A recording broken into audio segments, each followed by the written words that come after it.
বিসিবির স্বপ্নের green house খোলার কাজ শেষ। মিরপুরের একাডেমি মাঠের প্রায় অর্ধেকটা জুড়ে ছিল এই প্রকল্প, অথচ ব্যবহারের আগেই সেই স্বপ্ন শেষ। বলা যায় ব্যর্থ এক প্রকল্প, যার পেছনে খরচ 4 কোটি টাকা। যে পুরো টাকাটাই গেছে একরকম পানিতে। অনুশীলন তো দূরে, শুরুর আগেই শেষ মেগা এই প্রজেক্ট। প্রায় 2 বছর ধরে এই কার্যক্রম চললেও শেষমেশ আর কাজের কাজ হলো না। ক্রিকেট বোর্ডের টাকা আছে, তবে 4 কোটি টাকা তো আর কোনো অংশেই কম না। কি পরিকল্পনায় করা হয়েছিল এই প্রজেক্টটা?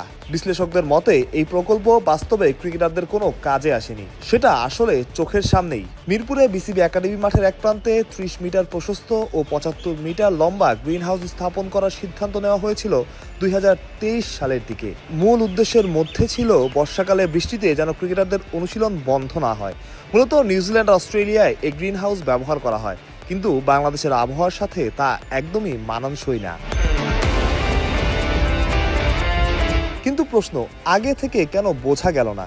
কিংবা যারা কাজটা শুরু করেছিল তারা কেন বুঝতে পারলো না? শুধুই কি 4 কোটি টাকা? একাডেমি মাঠের অনেকটা অংশ দখল করেছিল এই গ্রিন হাউস।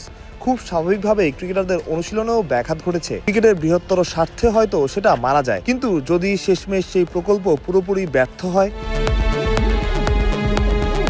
বিসিবির 4 কোটির এই গ্রিন হাউস খোলার প্রক্রিয়া প্রায় শেষ। শেষমেশ আর কোনো কাজেই এলো না। আক্ষেপ, হতাশা, কি আর বলা যায়।